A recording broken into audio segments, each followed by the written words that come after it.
Chicos, ¿cómo están? Espero que se encuentren muy bien, muy contentos, muy felices. Yo, la verdad, estoy bastante emocionada por compartirles esta clase del día de hoy. Vamos a comenzar compartiendo pantalla del material de la clase del día de hoy. ¿Listo, chicos? Listo, ahora sí. Vamos a compartir pantalla.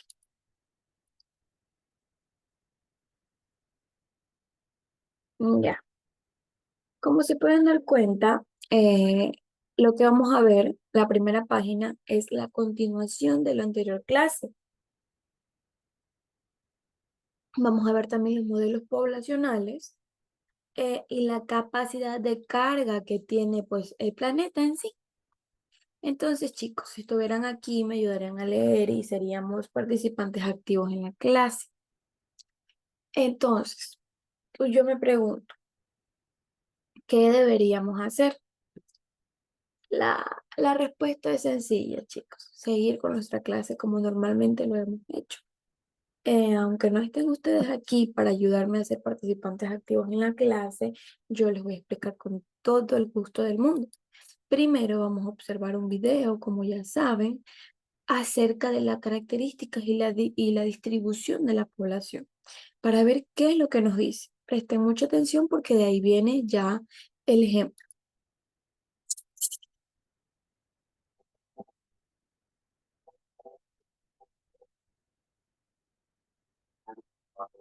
Hay muchas formas de conocer un país y a su gente, a través de su cultura, de sus costumbres, de sus lugares, de su comida o de sus cifras. Sí, oíste bien. Los números pueden decirnos muchísimo sobre las características, la diversidad y las formas de vida en un país. ¿Te gustaría saber cómo? Cada 10 años se realiza una encuesta llamada Censo de Población y Vivienda para conocer las características de la población, dónde viven y su distribución en el territorio nacional. Un censo consiste en ir casa por casa realizando preguntas para poder introducir las respuestas en una base de datos y así estudiarlas y obtener cifras. Estas nos permiten saber cuántos somos, qué hacemos y dónde estamos, entre muchos otros datos interesantes. ¿Quieres conocer algunos de los resultados del censo de 2020? Prepárate para conocer de cerca cómo es la población de este país. De entrada, en México vivimos 126 millones de personas. La balanza se inclina un poco más hacia la cantidad de mujeres que de hombres. Pero si revisamos cuántos tienen trabajo, la balanza indica que hay más hombres con empleo pagado que mujeres. Entre estos 126 millones de habitantes, hay 12.7 millones de niños y 12.3 millones de niñas. Eso quiere decir que de cada 10 personas, dos son menores de 14 años. ¿Estás tú en esas cifras? Veamos qué podemos descubrir haciendo sumas y divisiones. Si sumamos las edades de todos los que vivimos en México, niños y niñas, recién nacidos, jóvenes, adultos, más personas de la tercera edad, y lo dividimos entre el número de habitantes, sabremos que el promedio de edad es de 29 años. Eso nos hace todavía un país que puede presumir de tener una población joven. ¿Quiénes vivimos en México? Casi todos somos mexicanos por nacimiento, pero una de cada 100 personas es de origen extranjero. De ellas, la mayoría nació en los Estados Unidos. Aunque el español es el idioma dominante, debes saber que 6 de cada 100 personas mayores de 3 años tienen una lengua indígena como idioma materno. Y si le preguntas a 100 personas si se reconocen como afrodescendientes o afroamericanos, dos de ellas responderán que sí. Ahora, ¿cómo estamos distribuidos? Si dividimos el número de kilómetros cuadrados de superficie que tiene nuestro territorio entre el número de personas que vivimos en México, obtendremos un dato que se conoce como densidad de población. O sea, ¿qué tan apretados vivimos? En México, la densidad de población es de 65 personas por kilómetro cuadrado. Por supuesto, esta cifra es un promedio. Si vives en una ciudad, podrás ver que en un kilómetro cuadrado urbano viven cientos de personas en sus muchos edificios. Y si nos vamos a las montañas, al desierto o a la selva, es muy probable que no encontremos ninguna persona en extensiones enormes de terreno, o apenas unas cuantas por aquí y por allá. Por cierto, comparado con otros países, ¿qué tan poblado está México? Pues ocupa el lugar número 11 entre los países más poblados de la Tierra. Solo otros 10 países tienen más habitantes que este. Los censos también ayudan a conocer en qué tipo de localidades habita la población. Por ejemplo, 80 de cada 100 personas viven en un espacio urbano y 20 de cada 100 viven en el campo. ¿Quieres saber cuáles son los estados con mayor población? Vayamos al Estado de México. Este estado ocupa el primer lugar con casi 17 millones de personas. En segundo lugar está la Ciudad de México, con 9.2 millones de habitantes, y el tercer puesto lo tiene Jalisco, habitado por 8.3 millones de personas. Con los datos de un censo puedes conocer información todavía más detallada. Por ejemplo, olvidémonos de los estados más poblados y hagamos otra pregunta. ¿Dónde está el municipio más poblado del país? Te tenemos una noticia. No está en la Ciudad de México ni en el Estado de México. Tampoco está en Jalisco. El municipio más poblado es Tijuana, que se encuentra en Baja California. Tiene ni más ni menos que 1.9 millones de habitantes. La demarcación de Iztapalapa, esta sí en la Ciudad de México, le pisa los talones con 1.8 millones de habitantes. Para que te des una idea de esta cantidad de habitantes, imagina que todo el estado de Colima y el de Baja California Sur suman menos habitantes juntos que quienes viven en Iztapalapa. Bueno, y más allá de lo curioso de estos datos, ¿para qué nos sirven? Pues para que quienes toman decisiones puedan tener una fotografía rápida de miles de datos que hablan de nosotros, los habitantes de México, y puedan calcular mejor las necesidades de servicios, de educación, de vivienda para los distintos lugares del país, entre muchas otras aplicaciones. Así como no es lo mismo organizar una casa para 4 personas que para 40, no es lo mismo organizar un país pensado solo en unos cuantos que conociendo realmente cuántas personas lo habitan, dónde se concentran, qué hacen y cómo pueden vivir mejor. Mira a tu alrededor y piensa, ¿vives en una localidad rural o urbana? ¿Crees que es una zona con alta densidad de población? ¿Qué otras características de población te corresponden? Listo, chicos. Como se pudieron dar cuenta, aquí no habla de Ecuador porque no encontré un videíto exactamente que hable de la distribución poblacional en Ecuador. Pero como nuestro tema es distribución de la población mundial, claramente podía incluir a México para que se den una ideita. Ya. Entonces, ¿de qué nos estaba hablando el video? ¿De qué nos está hablando la página del libro? A ver. Este texto o este video nos habla sobre cómo en los países más pobres y menos desarrollados hay más gente que decide tener hijos. No sé si sabían, pero esto está relacionado a muchísimas cosas. Por ejemplo, en esos lugares la gente a veces tiene tantos hijos a una edad más temprana porque no van tanto a la escuela como en los países más desarrollados. También en los países ricos la gente tiene más información sobre cómo evitar tener hijos si no los quieren y pueden conseguir métodos anticonceptivos más fácilmente. Además, en esos países más avanzados, la gente es más respetuosa con las decisiones personales sobre la familia y la sexualidad. ¿Qué quiero decir con esto? Que nadie los presiona para tener hijos. Si no quieren, no pasa nada. Ahora, mirando hacia el futuro, se espera que la mayoría de la población mundial viva en países que estén todavía en desarrollo. Esto es algo bastante interesante para pensar. Imagínense si las personas se siguen desarrollando, reproduciendo de esa manera, ya no vamos a tener niveles de recursos. Ahora vamos con los modelos poblacionales, que era lo mismo que estábamos viendo en el anterior video. Modelos poblacionales.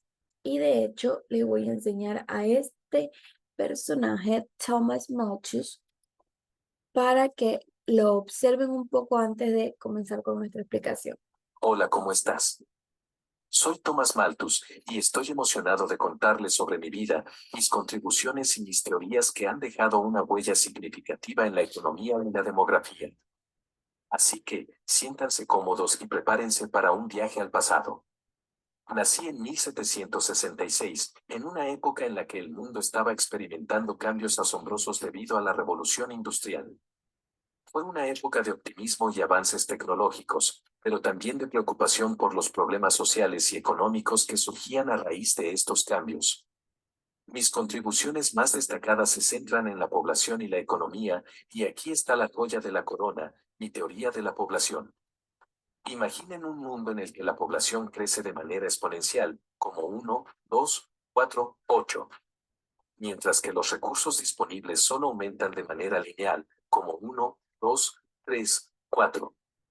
Esta desigualdad es la base de mi famosa ley de Moses. Argumenté que si no se controla el crecimiento de la población, eventualmente enfrentaríamos una catástrofe, donde la hambruna, la enfermedad y la miseria se apoderarían de la sociedad. Mi trabajo más influyente, un ensayo sobre el principio de la población, publicado en 1798, presentó estas ideas al mundo. Yo sostenía que, a menos que la población ejerza un autocontrol o se implementen políticas de control de la natalidad, la humanidad se verá atrapada en este ciclo de sufrimiento debido a la falta de recursos para todos. ¿Por qué desarrollé estas teorías?, se preguntarán. Bueno, en parte, fue en respuesta a la creciente desigualdad económica y la pobreza que observé en mi época. Mis observaciones me llevaron a creer que la población creciente exacerbaba estos problemas y que se necesitaba un enfoque más disciplinado en el crecimiento de la población. Ahora, es posible que se pregunten si mis predicciones sombrías se han hecho realidad. Afortunadamente, la humanidad ha encontrado formas de aumentar la producción de alimentos y recursos, evitando así la catástrofe inmediata que temían. Sin embargo, mis ideas siguen siendo relevantes en la conversación sobre la sostenibilidad, el crecimiento de la población y la distribución de la riqueza en el mundo moderno. La preocupación por los recursos limitados, la promoción de la planificación familiar y el control de la natalidad y la comprensión de la desigualdad económica son temas que siguen siendo relevantes en el siglo XXI. En resumen, mi teoría de la población puede haberse visto atenuada por el progreso, pero mis ideas siguen influyendo en los debates sobre cómo abordar los desafíos económicos y demográficos actuales. Así que, incluso después de 2 siglos, mi legado perdura. Gracias por acompañarme en este viaje a través del tiempo.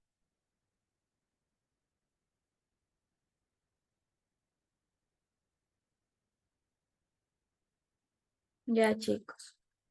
Ahora sí. Como pudieron darse cuenta, este personaje, Thomas Malthus, eh, dio una teoría muy interesante que vamos a hablar en este momento, que tiene que ver con los modelos poblacionales. Ok. Nos habla sobre cómo las poblaciones humanas crecen de una manera muy rápida y que esto puede causar problemas para todos los seres vivos. ¿Qué significa esto? Bueno, cuando hablamos de crecimiento exponencial, nos referimos a la cantidad de personas, que la cantidad de personas aumenta cada vez más rápido con el tiempo. Esto depende de cuántos bebés nazcan y cuántas personas mueren, así como de que nos adaptamos a la cantidad de recursos disponibles que tenemos actualmente. Otro factor importante que afecta al tamaño de una población son los cambios en el medio ambiente o en las catástrofes, como los huracanes, las enfermedades, los terremotos. Estas cosas pueden limitar el crecimiento de la población humana, especialmente en países donde ocurre con frecuencia. Es esencial entender que los seres vivos dependen de unos para sobrevivir. Yo dependo del doctor, dependo del agrícola para poder comer y así sucesivamente. Vamos a dar ejemplo con los animales. Algunos animales cazan para obtener comida y otros compiten por el mismo recurso. Cuando los recursos empiezan a escasear, las poblaciones a menudo se mueven a otros lugares donde hay más recursos disponibles. Esto fue lo que pasó en Venezuela hace unos años, que no había recursos y los venezolanos, las personas venezolanas, eh, emigraron a Ecuador, a Chile, Estados Unidos, y se hizo, en Venezuela ya casi no había venezolanos, estaban repartidos por todo el mundo. Entonces, fue la manera de que nosotros apoyamos esta crisis. Hemos desarrollado modelos matemáticos para entender cómo crecen las poblaciones humanas. Uno de los modelos más conocidos es el modelo exponencial. Este modelo utiliza ecuaciones para medir cómo cambia el tamaño de una población con el tiempo. También tienen en cuenta las tasas de natalidad y mortalidad. Esto quiere decir nacimiento y muerte. Ok. Es importante recordar que estos modelos nos ayudan a entender cómo crecen y cambian las poblaciones a lo largo del tiempo. Les voy a enseñar que en el libro tenemos unas fórmulas, pero ustedes no van a utilizar fórmulas. Las van a conocer, claro que sí, pero utilizarlas, van a hacer ejercicios, no. Así que simplemente las vamos a conocer. dp/dt equal, igual, paréntesis, Rn menos Rm, paréntesis, P igual Rp. Y te las hago hasta con más un, chicos, para que no se olviden. Por si en algún momento les pregunto. Y bueno, ¿cuál es la ecuación matemática o la fórmula matemática para los niveles de población? Ustedes van a decir eso. Ya. Ahora sí, nos vamos con la capacidad de carga. Vamos a ver este video muy interesante acerca de la capacidad de carga para poder seguir con nuestro tema. Todos y bienvenidos a esto que se llama Ponte de Ambiente. Mi nombre es César Ramírez y en el video de hoy vamos a hablar acerca de qué es la capacidad de carga de un ecosistema. Bienvenidos.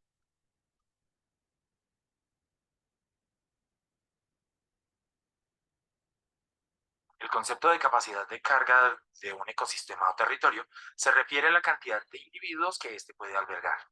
No solamente animales, plantas, sino también la cantidad de seres humanos que puede soportar este ecosistema sin que tenga que necesitar la intervención humana para regenerarse. Como vemos en pantalla, el aumento inesperado o desmedido de un individuo dentro de un ecosistema puede afectarlo. Este ecosistema muy pronto pasará de ser un ecosistema acuático a ser un ecosistema terrestre por un proceso llamado eutroficación, que es un aumento excesivo en la materia orgánica y que produce la acumulación excesiva de plantas acuáticas que finalmente terminan por eliminar el espejo de agua y los organismos que en él habitan. La disminución de la capacidad de carga de un territorio genera problemas de salud a todas las especies, pero en particular afecta al ser humano. Esto lo podemos ver en las grandes urbes, en donde la disminución de la cobertura vegetal, o sea, de la cantidad de árboles y plantas que hay generando oxígeno, genera problemas respiratorios e incluso cambios de clima, como podemos apreciar cada vez que vemos el efecto de isla de calor. El aumento no limitado de algún individuo en un ecosistema genera que la disponibilidad de recursos para cada uno de los demás individuos que están presentes en este disminuya. Disminuye la disponibilidad de agua, de alimento, de un sitio donde vivir, entre otros factores que pueden afectar, en el caso de los seres humanos, de manera psicológica. Otro aspecto importante que debemos analizar en este concepto de la capacidad de carga es que, igual que cada uno de los ecosistemas que la componen, la Tierra es un espacio finito. Por eso no podemos llegar a pensar que hay una cantidad limitada de personas que pueden habitar. La capacidad del planeta en materia ambiental está cifrada más o menos entre los 4.200 y 4.500 millones de habitantes. A día de hoy, 2020, hay 7.800 millones de habitantes, lo que quiere decir que excedemos nuestra capacidad de carga planetaria. Es por esto que muchas organizaciones como la World Wildlife Foundation y Ecological Footprint conmemoran una triste fecha que es el Overshot Day, que consiste en medir qué día del año nos hemos gastado todos los recursos que produce la Tierra en un año. En el año 2019, el Overshot Day fue el 31 de julio. Bien, y eso ha sido todo por el video de hoy. Espero que les haya gustado. Ya, chicos, como pudimos darnos cuenta, este personaje, este hombre, nos enseñó un poco en qué consiste la carga de un ecosistema o la capacidad de carga en sí, vendría siendo del mundo, donde nosotros vivimos. Entonces, chicos, vamos a culminar nuestra clase con esta explicacioncita muy interesante sobre la capacidad de carga. Esto es un concepto muy importante llamado capacidad de carga. ¿Qué significa eso? Bueno, es básicamente la cantidad máxima de personas que un lugar puede sostener sin quedarse sin recursos, o por ejemplo, la capacidad máxima que puede cargar un estado o país. Vamos a dar un ejemplo. Estamos en un puente y solo pueden estar 20 personas en ese puente, porque si ya hay más de 20 personas en ese puente, el puente va a caer. Es así mismo. Cuando estudiamos otras especies, descubrimos que cuando una población es más grande de lo que su entorno puede manejar, la tasa de mortalidad aumenta. Esto significa que más personas morirán, lo que reduce la población a niveles más sostenibles. Cuando una población es demasiado grande para los recursos disponibles, estamos hablando de una situación de superpoblación. Esto puede llevar a problemas graves como el hambre y enfermedades causadas por la falta de comida adecuada. En el pasado, las personas solían emigrar a nuevas áreas para aliviar la superpoblación, pero hoy en día eso es más difícil debido a que las leyes de migración y porque muchas áreas ya están llenas. Es importante tener en cuenta la cantidad de recursos disponibles. Esto depende de la población y de cuánto consumen las personas. Hay desigualdades en cómo se usan los recursos entre diferentes países. Algunos autores sugieren considerar el impacto poblacional total es la cantidad de recursos que se usan por persona en un país. Si los recursos se distribuyeran de manera más equitativa entre todos los habitantes del planeta, habría menos consumo en los países ricos. Pero cambiar esto puede ser difícil porque significaría ajustar el nivel de vida en estos países. Una solución alternativa es que los países desarrollados utilicen los recursos de manera más sostenible y respetuosa con el medio ambiente. Esto significa que las empresas, las industrias deben tomar prácticas más conscientes y adaptarse a una cultura de consumo más ecológico. Es decir, que deberían dejar de contaminar menos, ya que ellos son las mayores razones por las que el ecosistema, el mundo, está tan dañado. Porque si ustedes vieran una imagen de la capa de ozono de la Tierra, se asustarían, chicos, de verdad. Entonces, eso es todo por la clase de hoy. Espero les haya gustado bastante. Yo muy feliz de poder compartir con ustedes. Nos vemos a la próxima. Hagan sus tareas, no se olviden.